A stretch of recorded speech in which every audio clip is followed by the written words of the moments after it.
Oxford. I'm going to be chairing today's session. So we've got our title is New Economic Models of Energy Innovation and Transition. This is a side event as part of the Berlin Energy Transition Dialogue, and we're very glad that they could help us organize today's session.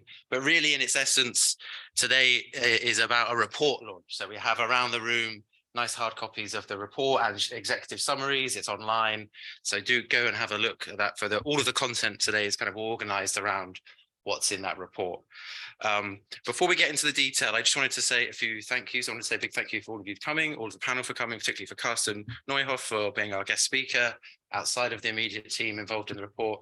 And a special thank you to Jackie for organizing today and making everything happen with the report and the event. As I said, I'm going to be chairing. We've got lots of speakers, so I'm going to be kind of rattling everyone along. Excuse me if I'm kind of waving at them to tell them they've run out of time. We've got quite a few people online as well.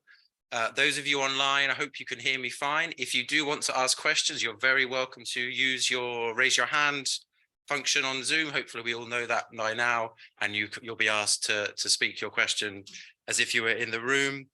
I should also say we are recording the session now, and it will be put online for others to watch. So if you want to say anything particularly sensitive or politically sensitive, maybe avoid that. We don't have a roaming mic, so when we have questions from the room, we'll have to kind of speak up a bit if you don't mind. So yeah, hopefully that's it in terms of housekeeping. As is hopefully clear from the slightly long title, what we're here to talk about is new economic models and modeling. And so modeling is maybe a bit of a geeky subject, maybe not so great for late on a Monday afternoon. But I think modeling is a really important topic. It's really important in shaping our thinking, and it's really important in shaping policy and can be very influential in the policy process, particularly for the energy transition. You know, maybe the last 20, 30 years of the energy transition or climate action has not been so great. We've not been as ambitious as we might hope.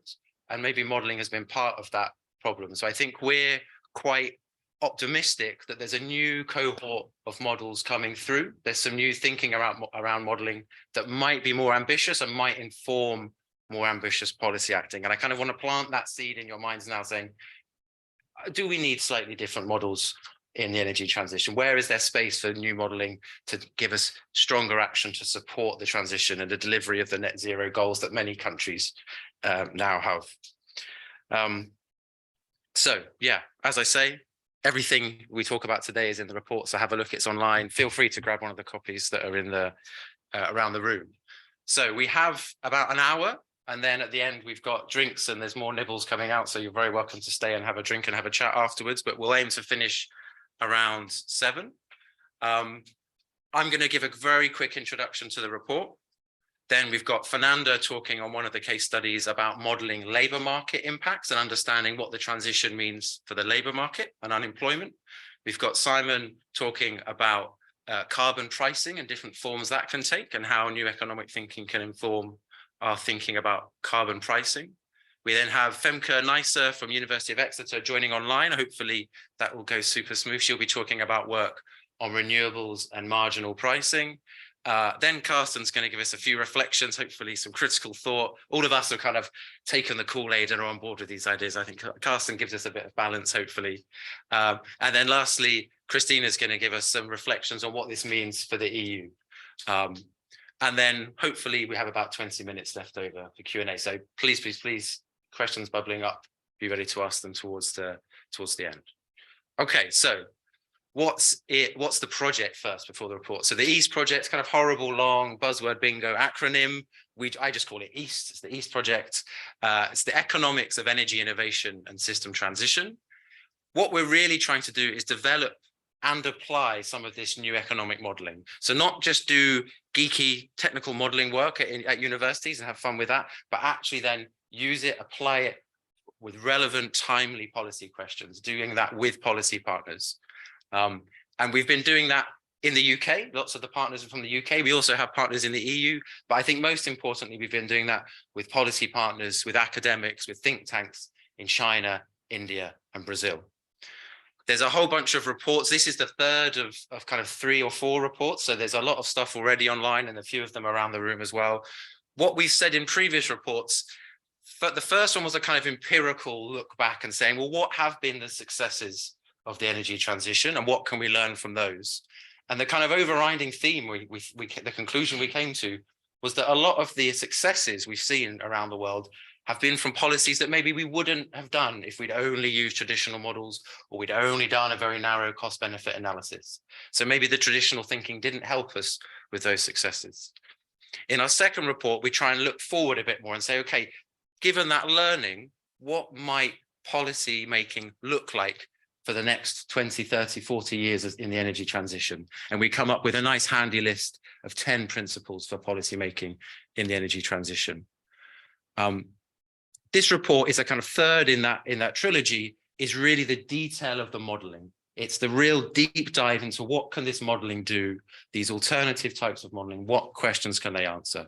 So there's a library of 15 policy-led case studies on themes such as the global transition, power and industry, transport, agriculture, impacts of the transition, national decarbonization plans, and finance. And I think hopefully from that list, you get a sense that these aren't big kind of global macro models that just, like an integrated assessment model. These are really focused in on individual questions, individual policy areas.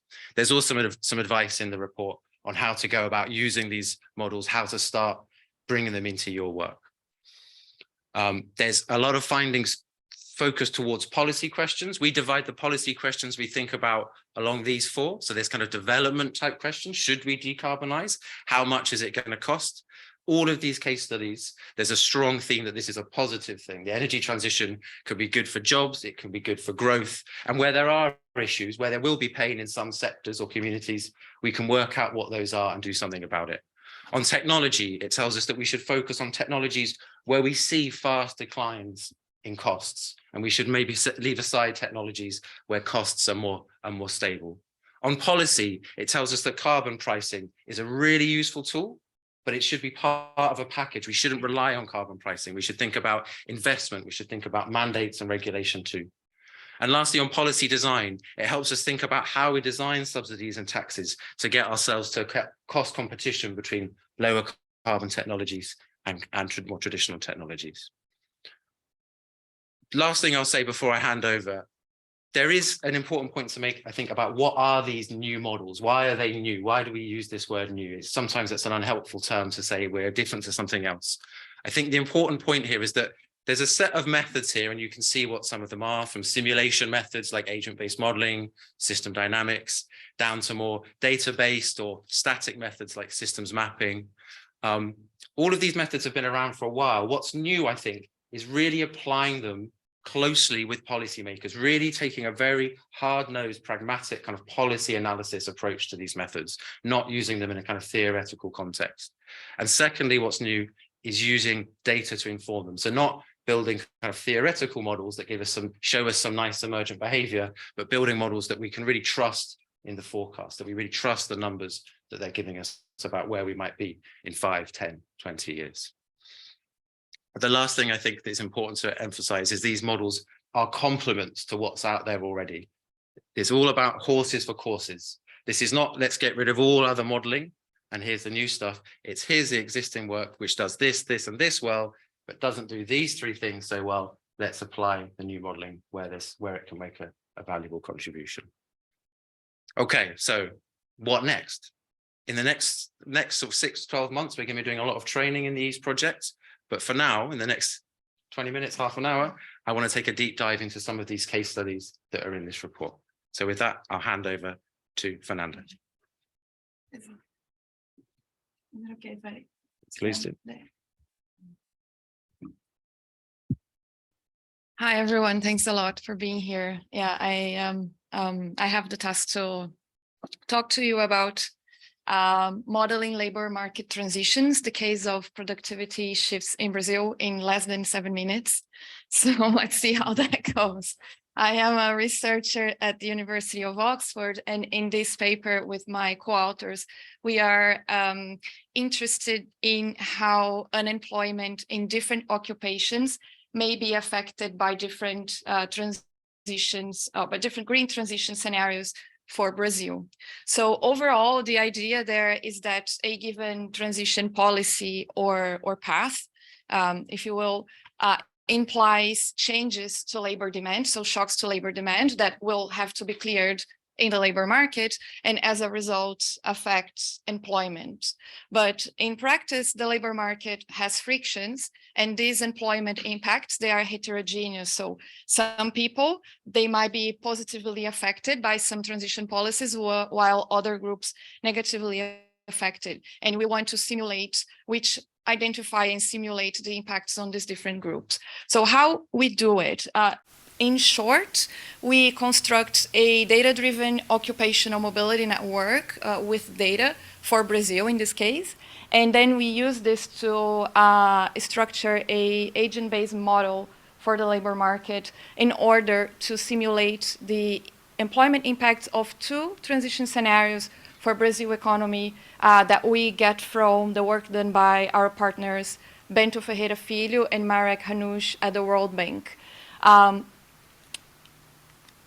In the next 5 minutes, I will briefly talk a little bit more about the context in Brazil and the transition scenarios, then a little bit more about how we do the modeling bit, and then I will share one set of results with you if time allows. So Brazil is one of the major greenhouse gas emitters in the world, but emissions there come mainly from agriculture and deforestation, which in turn is also linked to a certain extent to agriculture. So there is a lot of discussion and literature on how to reduce emissions given this context. And our colleagues at the World Bank in their working paper, they contribute to this discussion by taking a macro structural perspective on this question. So the idea there is the following. In Brazil, agriculture is the sector that contributes the most to emissions, but it's also a highly productive sector, especially compared to other sectors such as manufacturing, in which productivity has been stagnant, if not declining, in the recent past. So the type of questions that they ask are, what if productivity were to increase more in agriculture, or perhaps even better, if productivity were to increase in other sectors that are less land intensive, such as manufacturing or services. And they run a traditional CGE model to estimate the emission impacts of various scenarios. Here we focus on 2. One that is a boost to agricultural productivity, in which they find that that actually delivers more emissions than in a baseline scenario. And that's essentially because of livestock, emissions from livestock. So even though you have less deforestation because of the productivity gains, you still have more emissions because of livestock agricultural activity. And in a second scenario, they simulated the impact of a productivity boost on manufacturing instead, and they find that actually in that case, emissions are lower than in the baseline. And that is because in Brazil, the energy matrix is very clean. So we have room to increase the importance of manufacturing there while reducing emissions, which might be different from other countries.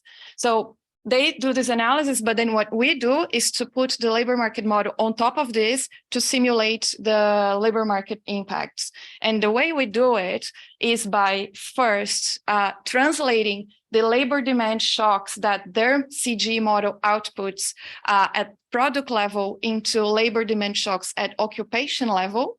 And in parallel, we use data from Brazil's labor market to estimate for each occupation, what is the probability that a worker might successfully switch a job into a different occupation? And we call this the occupational mobility network. And with this piece of modeling, we are capturing the fact that workers cannot just switch into any job. You can't expect an agricultural worker to become a nurse just because there's demand for nurses, for example. So with this piece of modeling in the previous one, we are actually able to run the labor market model, and we can simulate for each time step the number of people working in each occupation, the number of people unemployed in each occupation, and then we can see how that evolves during the transition. Now, I will share a set of results with you, which is a summary of the outcomes that we can get out of this model. And here, basically, there's a lot that can be said from these figures, but I just want to, in the interest of time, say that each of these dots represents an occupation, and the occupations that are above the dashed line, they are facing higher unemployment on average in this transition scenario than in the baseline. So all occupations that are above the dashed line, they are worse off in the transition than in the baseline. And the occupations that are below, they benefit from the transition compared to the baseline. We do this for both scenarios, and what we find is that in the case of a boost to agriculture, almost half of occupations are actually negatively affected by this kind of transition, while in the manufacturing scenario, there's much less friction going on in the labor market. So only 21% of occupations are negatively affected. So in summary, the idea here is that putting together these different bits of modeling and analysis, we see evidence that more attention towards increasing productivity in manufacturing in Brazil is both better aligned with the country's emissions reduction targets, and also causes fewer frictions in the labor market. So it might be more feasible from a political economy and socioeconomic perspective, because you have to accommodate less people in the transition process. So this is just 20 seconds above time, but yeah, this is just a kind of to showcase the kind of analysis that we can do with this type of modeling. But the same way we put the productivity shift analysis on kind of the base of it, we can do it with other policy simulation, other scenarios, and then we can assess the employment impacts. So yeah, I think that's it. Thank you, Fernando. Just in time for the hail. Yeah. Hey, So made it. We'll pass over now to Simon. So, carbon pricing. Thank you, Pete. Hi, everyone. So we're going to go from one of the most complex models on the project to one of the most simple. And in fact, the first part of this is not even a model. It's system mapping, which is setting out the feedbacks in the system, the reinforcing feedbacks that tend to be self-amplifying and the balancing feedbacks that tend to be self-limiting. And this is something that we can apply to almost any policy decision to try and understand how our policies will affect processes of change in the economy, which is quite different from just, as we often do in the UK, assessing costs and benefits, which is a static way of thinking about the outcomes. So where do I point this to make it work? Is there a place to point it? No. Can we, is there a computer we can hit instead? It's at the back there. It's frozen. We're just keeping a sense of suspense about what the answer to the question might be. So that's just the, here we go. So we're comparing, this is a study we did together with colleagues in China. And to begin with, we used system mapping to compare the two main approaches to carbon pricing, a carbon tax and an emissions trading scheme. On this diagram here, this system map is showing you first here on the right-hand side is the reinforcing feedback of technology development and diffusion, that the clean technology, it improves, it comes down in cost, its relative competitiveness increases compared to fossil fuels, and it gets deployed more. In other words, that's the feedback that drives the clean technology down the learning curve. When you have a carbon tax, it increases the relative cost of the fossil fuels, and so it improves the relative cost of the clean technology, and it directly strengthens that reinforcing feedback. So that's clearly helpful. It's going to help you make progress down the learning curve a bit more quickly. Now, in the emissions trading scheme, the situation is a little bit more complicated. You still have on the right-hand side that reinforcing feedback in deployment and cost reduction of clean technology. But what the policy itself does is add on a balancing feedback. Now, just to briefly talk that through, you have a carbon price that is applied. It makes the fossil fuels a bit more expensive, which helps with the relative cost of clean technology. Clean technology gets deployed a bit more, but then of course emissions go down and the demand for emissions permits also goes down. The supply of permits is fixed by the cap. So if the demand goes down, the price must go down as well. And then a lower carbon price does less to help with the relative cost of clean technology. So the policy itself has brought in a self-limiting balancing feedback. So with only that comparison, at that level of simplicity, that's enough to tell you there's a fundamental difference in the dynamics of these two policies. And that's something when you approach it from an equilibrium assumption starting point, you don't see. So the second thing we did is to model these two policies with an agent-based model. And this is a model that simulates the decisions of energy utilities that can choose between coal, gas, solar, and wind. And they try to make the choices that maximize their profits, but they're doing that in a situation of uncertainty. They don't know exactly what the future cost will be. And so they don't all make identical decisions. And when you test the two policies in this model, then you see actually what you might expect to see when you've mapped the feedbacks, that the carbon tax gets you, in this simulation, it gets you to zero emissions in the power sector about 3 times faster than the cap and trade system. And that's consistent with the comparison of the dynamics. The final thing to show is a second agent-based model that looked at these again, but with a different assumption about how the market functions.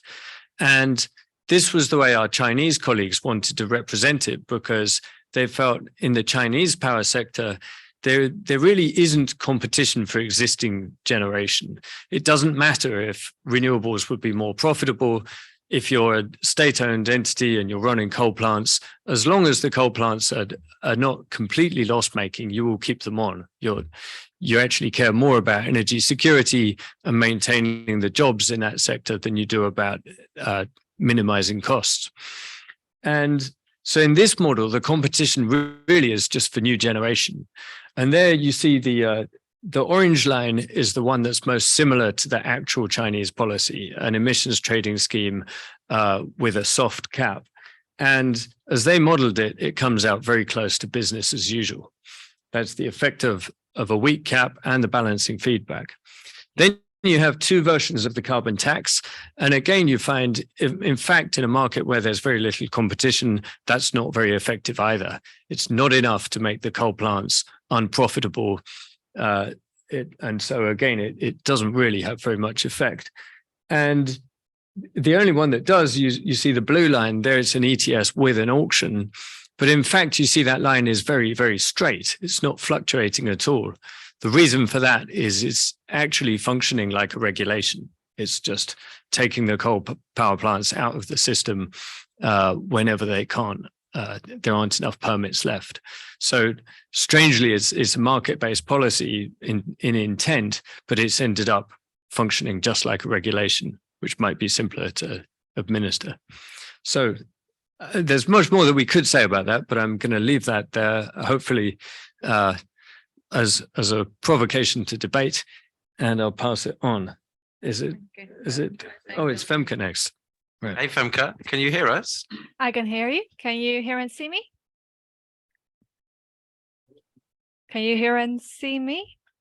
We can hear you very well, yeah, very clearly. Okay, brilliant. And we can see you now as well. That's amazing. So thank you for hosting me online. So this will be about the work on renewables, and this is a global model. I'm seeing a lot of slides passing before me already. This work we did in a evolutionary model of technology transition. So what we do is we compare the different technologies available in the power sector. We have 24 technologies and a dynamic. Sorry, Femke, can I interrupt you? Because I think we in the room, well, the slides have frozen. So I think it's maybe worth waiting a moment while we fix that. Oh, okay, yeah. For me, Sorry. the slides are going all Going the way haywire. towards the end already.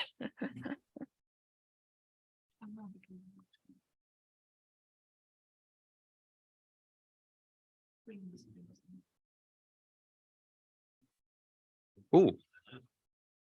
Okay, I think I'm in control of those now. So yeah, you please go ahead and tell me when to go forward. Yeah. I'll try and stay. This is work developed together with Pim Verkulen, who couldn't be here today.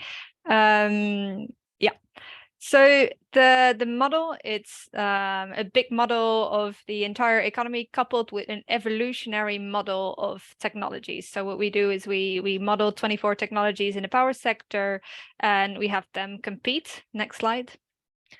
And the way they compete is via investor choices. So this is a model that's bottom up. A lot of these models about the sectors are usually top down and in an optimized state, but we know that many markets aren't optimal. So we chose to do bottom up modeling. And the model has 70 regions globally. Another part of these dynamics is that we think about industry strength. So large industries can add more capacity each year than smaller industries to take into account that you can't just flip the switch. And all these technologies have a lifetime to consider. So hydro, for instance, takes a long time before it can be replaced. The core feedback is the same as what we saw in the previous slide. So deployment leads to learning by doing, lower cost, more investment. Next slide.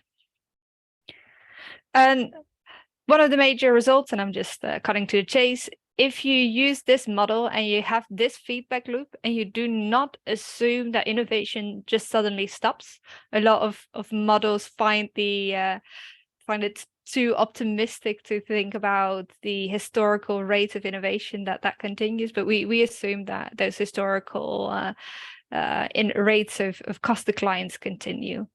What we then see, if you compare the LCOE and system storage cost, is that there is a tipping point towards solar in almost every country in the world before 2030. So solar becomes the cheapest form of energy in all but 5 countries. Next slide.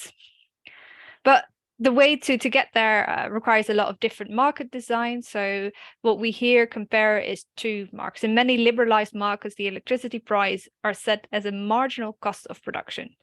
In a simplified way, that means that your gas or sometimes your coal price sets the electricity price. But when renewables provide all the energy at a given point in time, the electricity price drops significantly. And this way of pricing electricity worked very well if you had a fossil fuel dominated system. But as we're moving towards a system with way more renewables, this becomes even more vulnerable to shocks. There's an alternative way of pricing it, and that is pricing electricity as a weighted LCOE. So LCOE is the levelized cost of energy. Next slide. So this marginal costing is called the merit order approach, and the other one is the weighted LCOE. Next slide. And what we've done in this type of modeling is we looked at a couple of scenarios, and we wanted to look at the economic outcomes of it. So what we've decided to do is to have most of these scenarios decided by regulation rather than by taxes to really get the idea of what happens if you stimulate renewables, what happens if you stimulate fossil fuels in economic terms. Next slide. And as an example, I'm taking China. So there we see this switch towards solar on the left-hand side of the slide, that if you have a baseline, we've already passed this solar tipping point. and almost half of the electricity produced by 2050 would be, in the reference scenario, would be done by solar. Then we have two separate scenarios, so a fossil fuel scenario and a renewable scenario. And in the fossil fuel scenario, a lot of that solar instead is fossil fuel or coal. In a renewable scenario, we see that it's difficult to make the system go even faster. So we have a slightly more wind and solar and slightly less coal. Next slide. Then we've coupled this with an economic model, so demand-driven, data-driven model of the economy. And what we see is that apart from the fact that it's a more stable system of pricing electricity, this weighted LCOE also has an advantage that it brings the electricity price down. So you see that the two renewable scenarios, the green and the blue line, they're both much lower than the gray and the black line, which are two of the fossil fuel scenarios. Next slide. And this has a major impact on GDP. So GDP grows massively when you invest in solar or other renewables, because there's a massive construction rush to get all this built fast. And if you stimulate coal, you don't get this massive boost in GDP. And it is also related to the electricity price, where an electricity price based on LCOE gives you a bigger boost to your economy. It's a smaller effect than boosting renewables in general. A similar picture for employment. So boosting or withholding support for the infrastructure of renewables will cost you in terms of employment in the China situation. This situation is quite comparable across the globe. Next slide. So to conclude, using this type of model with a very strong feedback between deployment and cost declines, we see that the tipping points towards solar has been reached. But that's not all. We also want to see how the market should be designed to do this in the best way. And we see that the weighted LCOE approach, which is a more stable costing, also leads to cheaper electricity price. And in China, we see that the GDP is negatively affected if fossil fuels are supported and technological barriers to renewables are not addressed.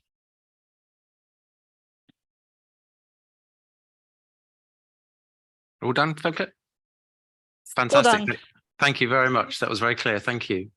So hopefully those are 3 case studies where we've dived into the detail. We've been rapid, but hopefully we've got a feel for what some of the things in this report are about. What we want to do now is kind of open up a bit and think a bit more what might be other perspectives outside our immediate set of universities and policy teams in the project. So we've asked Carsten Neuhoff to offer a few reflections. Carsten's a professor at Technical University of Berlin and the head of climate policy at DIW. So yeah, over to you, Carsten. Thank you. Thank you very much for the invite to discuss here. I think I have 2 elements I picked up from the report. First of all, I feel it's really cool that someone dares to tackle this difficult and important problem, because I think it's easy to see criticism of big economic models and energy economic models that are out there from many dimensions. And I think in the report, you point to some of them in the way that they don't capture all the decisions, whether they're optimizing actors or strategizing actors or more behavioral dimensions within this, the coordination across actors that matters, lock-ins from technology and so on. Now, we all have known this for a long time. And it's important because if we don't capture them, I think the examples that Fernanda, Simon, and Femke already illustrated, we get to very different results than if we capture these dimensions. Nevertheless, the challenging part I've always seen is, yes, we should integrate all of this. And once you want to integrate all of this, your models get more and more complex because you have even more actors to reflect on and to parameterize for, particularly as soon as you go to behavioral dimensions and other dimensions of organization behavior, private behavior, network effects. Makes it rather tough and a huge black box where no one will know what the result is all about. So in a way, that I think has been a big obstacle for a long time. And so what I like in your EEIST project altogether, and particularly in this report, is a solution approach, which effectively follows what you look at in the specific case. It's a complex technology question, but how do we address it through a process? By looking at specific modeling approaches for specific problems and tailoring them to these problems using whatever type of approach is needed to find a solution for the specific element. And I think that's where Fernanda outlines in her approach the labor perspectives in Brazil. And I thought it was interesting. I have just a colleague, he's running interviews right now in Brazil on similar sector, but to kind of see from your perspective that once you look at the labor networks, how this changes perhaps the expectation that normally you think, okay, making the sector more productive is a good thing, but actually implies rapid shift away from the sector and a lot of risks for people that are currently employed highly, and rather kind of emphasizing the policy support, the infrastructure support for the manufacturing sector with all the co-benefits. And I think it's interesting to see how looking at this level of detail in the labor market suddenly changes what comes out. And so I think I thought it's an impressive study comes out from this. And Simon, from the carbon pricing perspective, I think we've seen this in various areas, that as soon as we go into detail, the detail matters. And if you look at the European approaches, we've just had a huge discussion on CBAM. And all economists love CBAM. And none of the economists like the proposal that is and the solution that is on the table now from the European Commission, because in our models, we failed to capture the institutional details, the WTO constraints and administrative constraints in the implementation. So I think it is necessary to go to this level of detail, as you've done this in your illustration in China, to actually capture what really is possible, to then make an assessment, not of a nice theoretical perspective and wishful thinking, but of what really is possible in practice. And finally, Femke looked at a similar challenge in terms of renewables deployment. And last week, the European Commission published the energy market reform proposal. And precisely her question is the key question. Will we support renewables in a way that we encourage private actors to sign bilateral long-term contracts and provide government guarantees for this? Or will we have government procurement tenders for renewables, put all of this in a pool, and then grant consumers and industrial consumers pieces of cake of this pool to hedge against the profile of renewables, and then go into the market to hedge the profile risk to buy flexibility or invest in flexibility? That level of detail matters for the policy choices. And that's, again, why we need to go in this level of detail of a modeling approach as well to find solutions in there. So what are the policy implications from all of this? I think we've seen a lot of policy making and policy advice, looking at the big question and finding recommendations. What is the optimization approach across the entire system as we're going forward? And as soon as we go to asking questions about the entire system with a model, we inherently are bound to finding very either simplistic models that don't capture the detail we just discussed, or models that need to go to sector or even subsector type questions, because then you can look at them in a manner that is transparent and captures the reality, and therefore also the basis for a discussion. I'm not sure I agree with all the conclusions here on the table, but the models give a basis on recommendation, discussing these solutions and recommendations coming from this. If you want to do this, then we need to break down the policy process also, to the extent that we have discussions at the sector level. And luckily, this is precisely where the developments are going. We are talking about transformation targets at the sector level. Every sector in Europe needs to be carbon neutral by 2045 or 50, according to current policy objectives. I hope and I expect it will be a bit earlier at the end. But that means we need to kind of think of what is this pathway at specific sectors. And then we can employ specific modeling exercises to find ways of understanding what policy instruments to choose, how to calibrate them, what are the implications of such a transformation at the sector level. And I think this is what we've seen at the national level with climate change law having sector targets, so far on emissions rather than transformational targets. We see the 2030 governance at the European level, again, having this element. And for me, the intriguing question will be, what does it mean for the international climate policy intervention? We've focused very much so far on emission targets. When will a country be net zero? Something 2050, some emerging economies in the South, 2060 or 65. Does it really matter, this focus, or should we not focus a lot more what will happen over the next 5 or 10 years? That is where current policies are relevant. And what are the transformational targets for specific sectors? And how can we model impacts. And I think, again, Fernando's model was beautiful. You see, actually, this transformation will be beneficial for the country or for people in the country. Perhaps not for everyone. There might be some stakeholders benefiting and others losing. But that's what you can do at the sector level. And that's where we can then work together by looking at sector transformation targets and taking them at the center of our discussions. I think this would be certainly helpful going forward. Thanks so much for putting this methodological background and process background on the table, which I think is really important to inform the policy discussion afterwards. Thank you, Carsten. Very, very kind words. I'll pass over to Christina, who's going to talk us, develop a few more of those points. Thank you. Thank you, Carsten. And I will take it from when you just mentioned about different implications for the European Union.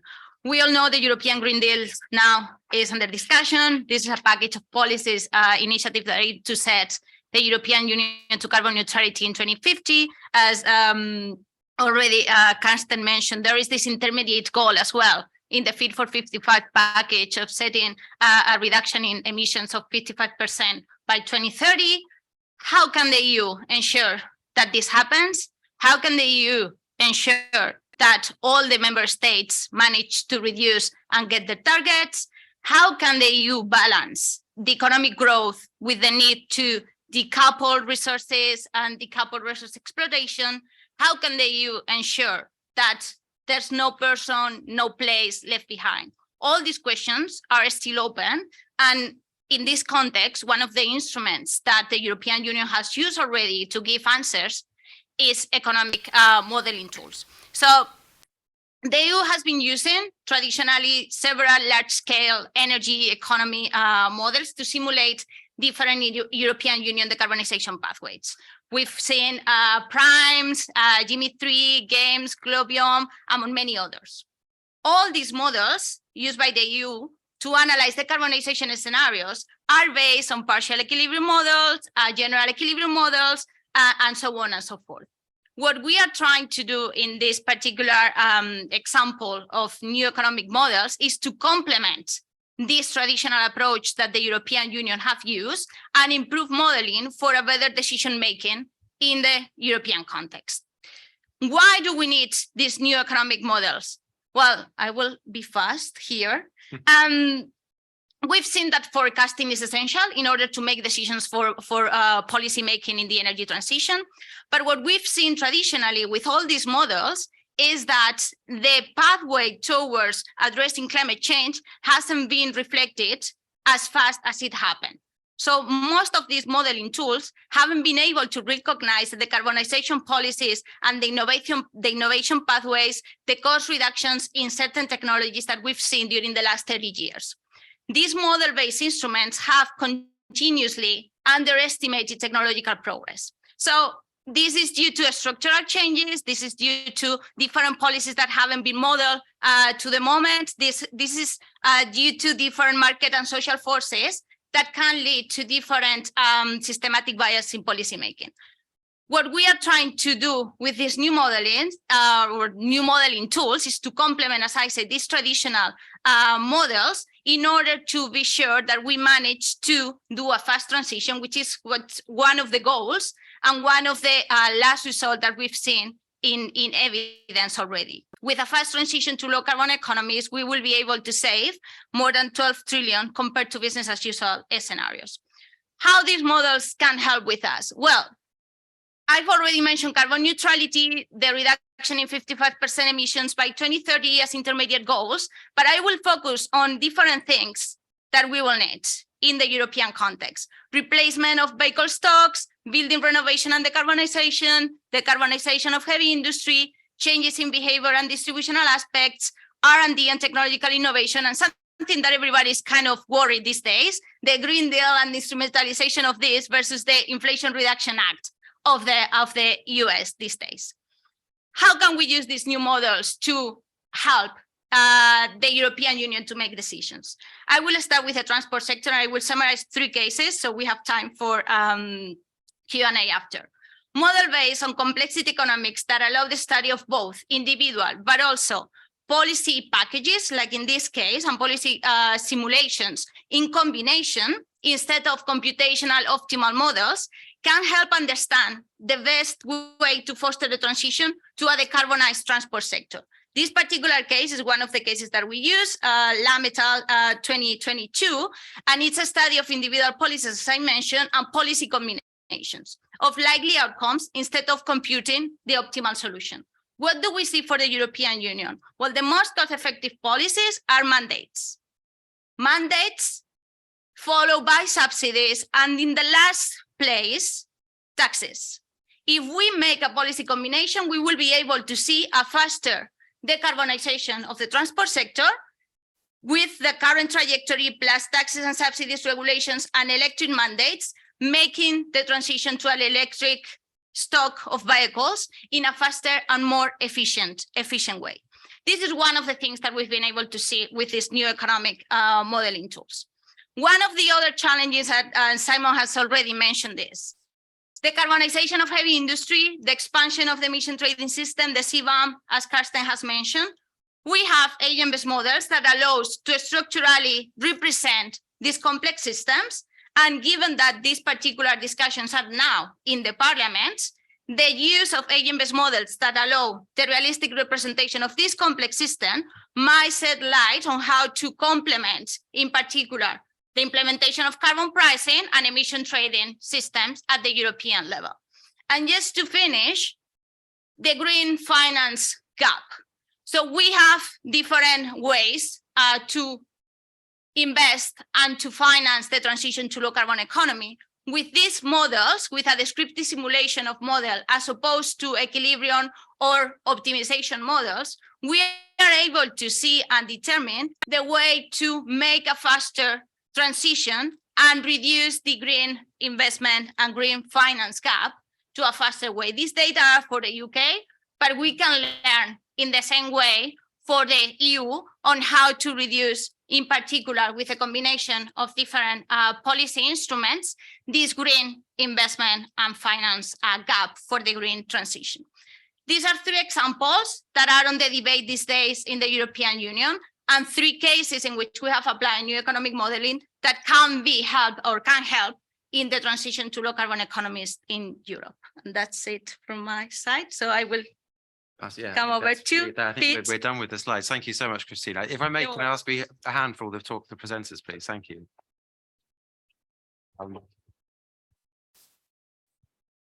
I think, so now we have 10, 15 minutes to open up for discussion, for questions. I'm sure there's many bubbling away. Hopefully we have people online who, if they want to ask a question, can do so too. So yeah, I'll open up to the floor, depending on how, if everyone's got a question, we might take them in groups. If we don't have everyone putting their hands up at once, maybe we can take them one at a time. So maybe those of you in the room I might look to first. Yes.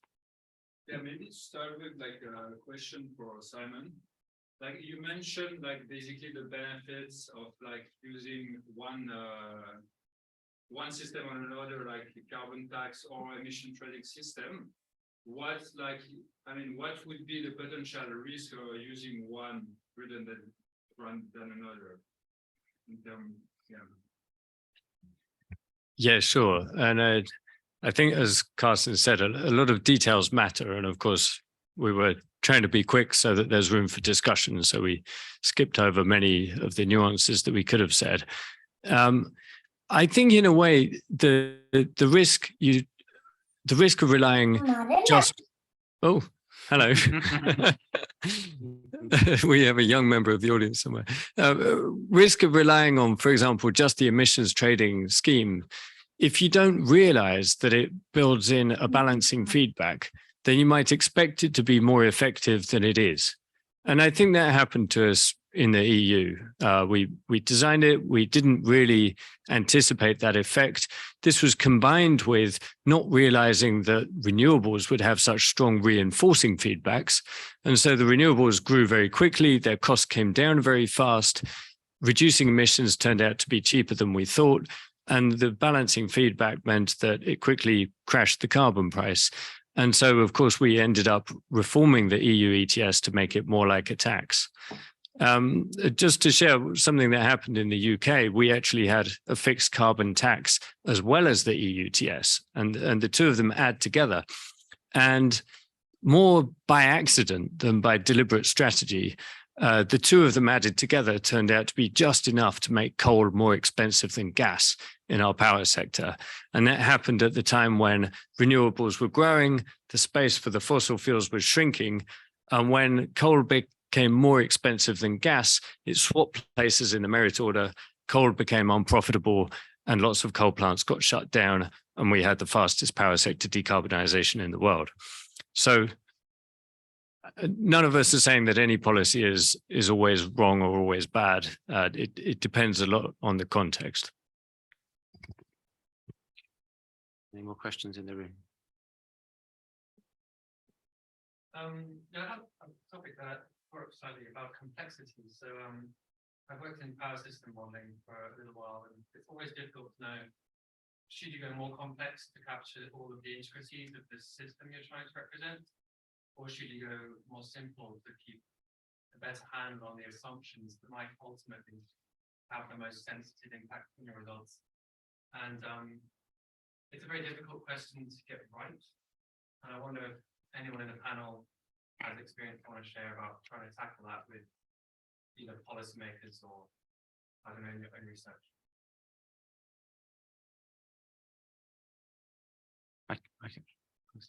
My sense is a lot of decision makers at the end, they are good, want to have a back of the envelope calculation. What is actually happening there? And so I think a lot of modeling is helpful for yourself, for myself, to understand what is really going on, and then to identify what are the key drivers, and then to kind of scale back to simplify it at the end again is quite valuable on one side. But then again, I think, and that's different to some extent, the system models, if you want to know how the energy system adds up all together, obviously you want to have all the different elements in there. And then you get perhaps the least cost model just as a way of background for your assessment. And then you can be very explicit about how you run it and what are the assumptions behind it. I think if I could add to that, I think there's a thing about timing as well. So the big complex models and some of the models we've seen described today take months, if not a few years to develop. And then once they're up and running, there's a kind of path dependence with them that they keep being used over and over again. And so I think you need those models, and the investment that needs to be put into them, you can't just easily replicate on something else just because you maybe change your mind a bit. So I think we need those, but then we need the simpler models that give us the narratives that can complement them. So that's where I see systems mapping being so useful, because it's a super simple model. You can build in a few weeks, you can do it in a participatory way if you want, and then you get that complement and you get that kind of many models approach where you have different types coming together. But of course, I think in reality, often you don't have the time to use multiple, but that's where systems mapping can be helpful because it's so quick. You can combine it with kind of a more quantitative model. Question at the back. Hi, Connie Slashes representing NSOE. I was intrigued by the current LCOE versus merit order pricing example, and I'm trying to formulate my question so it doesn't go too much into the detail, but rather follows the more general philosophical modeling questioning that we're nicely discussing here. And I think I want to phrase it as this question of LCOE pricing in power or energy in general versus the merit order pricing seems rather close to a very fundamental policy decision, namely whether one wants to have market signals driving investments more or less alone, or whether one wants to have policy decisions driving investments like in a monopoly situation or such. And I mean, those of us who have been in the industry for a while have been watching this question grow again over the last 10 years in all of our conscience. And the results you showed on that, I find it super interesting. But how do you deal with the fact that it addresses almost like a mantra or a taboo, like markets must be better than policy decisions? How do you go the next step to actually go into real fundamental policy questions? Okay, Sorry, I couldn't quite follow everything. Could you summarize the question? Simon, do you want to have a go? I think you're more across that. Okay, yeah, you probably couldn't hear it because the audience don't have microphones here, but I'll try and summarize. I think the question was, well, what you showed, the comparison between the two different market designs, it raises a philosophical question of, on the one hand, a real attachment to the idea that markets can do things on their own and you leave them to it, and that must be the best thing.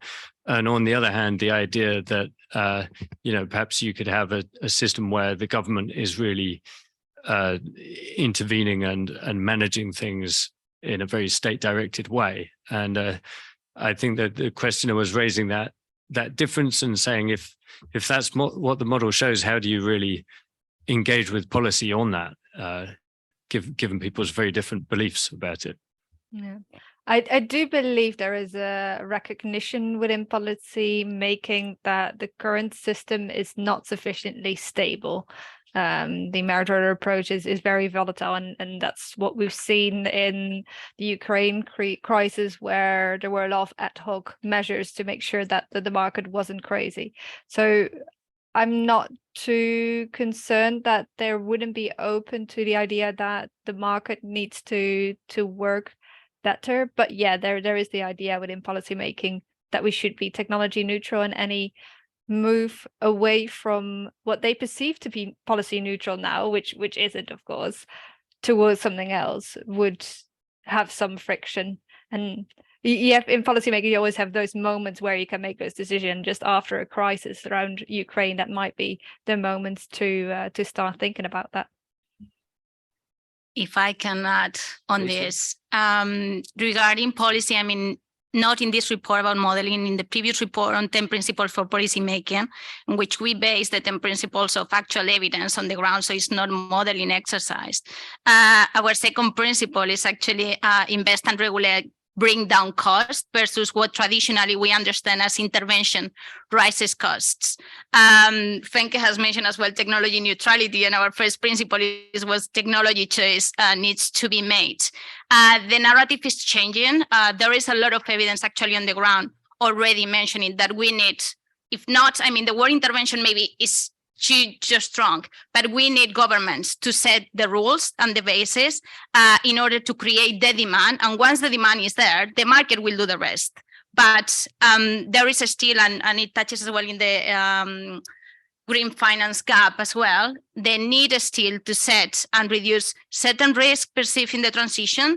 And this will happen when we establish the regulations and certain elements from a governmental point of view to let the market do it works later on.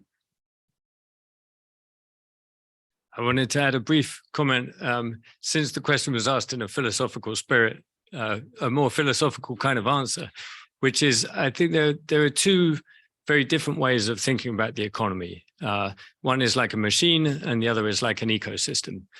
And if you think of the economy as a machine, then it has a purpose and it either functions or fails. And if it fails, then you fix it. And that's the market failure approach. And that might be appropriate if, in the context you care about, the economy is effectively static, like a machine. But if in the context you care about, the economy is changing structurally over time with innovation and all kinds of unpredictable change, then it doesn't make sense to think of it like a machine. You have to think of it like an ecosystem. It's growing, it's evolving, it's changing. And in that context, it has no purpose. It neither functions nor fails. It just evolves in different ways. And so in that context, it doesn't really make sense to have a dichotomy between either intervening or not intervening, or a market-based approach or a non-market-based approach. None of those things make any sense. It's only a question of how do you want to shape the market? In which direction do you want to guide its evolution? And if you try to do nothing, which you can't, doing nothing is impossible, but if you do your best to do nothing, all that means is you're not guiding its evolution in any particular direction. And the direction it will take is one that you didn't choose and is a result of accident, compared to one that is at least slightly guided by conscious choice. And of course, if you do make a conscious choice, you will try and guide its evolution in the direction of outcomes that society wants, like cheap energy and a stable climate. So I think the ecosystem view, which is the one that really emerges from complexity economics or evolutionary economics thinking is a helpful one for the context of low carbon transitions. Thank you, Simon. I'm very conscious of time. I think we do have a okay. Let's sneak one question in online then, since we did promise.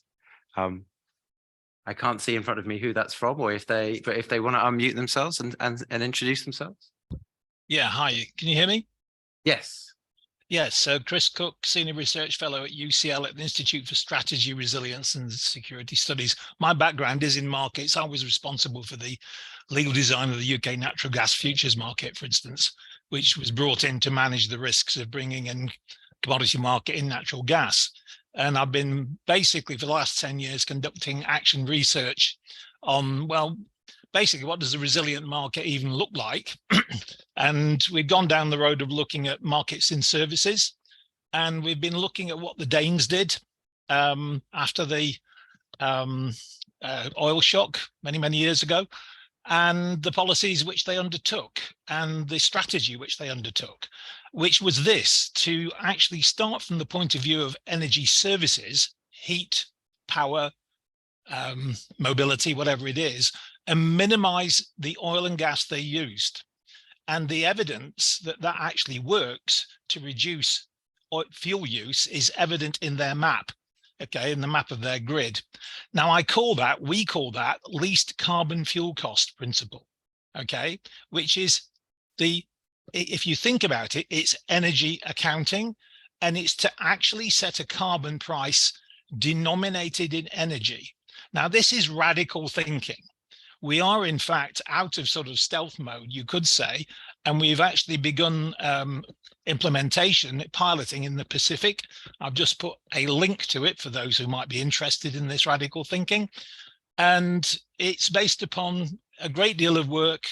And, you know, we're very interested in beginning to actually, we'd be interested in feedback from people in, here who are interested in what is essentially a disintermediated approach. Commodity markets, in my opinion, are broken comprehensively. That was the conclusion we came to after the financial crash. And we've been quietly researching historically and geographically to see, well, what else might we be able to do? And I'll stop at that. It wasn't so much a question as maybe a reaction to the very idea of actually considering carbon pricing in terms of denominating carbon in energy. Thank you, Chris. I think those are some really interesting detail to bring to the table. I think we'll definitely be interested in following out that, checking out that work. And we've got colleagues at UCL who can help make that link too. I think those of you online, I apologize, we haven't had more time to bring in questions. If you want to send those in by email or leave a message, we'll follow those up. And of course, those of you in the room, we now have half an hour of drinks and nibbles to talk over, so we can dive into more questions and have a nice conversation. But yeah, I just wanted to thank everyone for being here and thank all of our speakers today. And we'll draw it to a close there. Thanks all.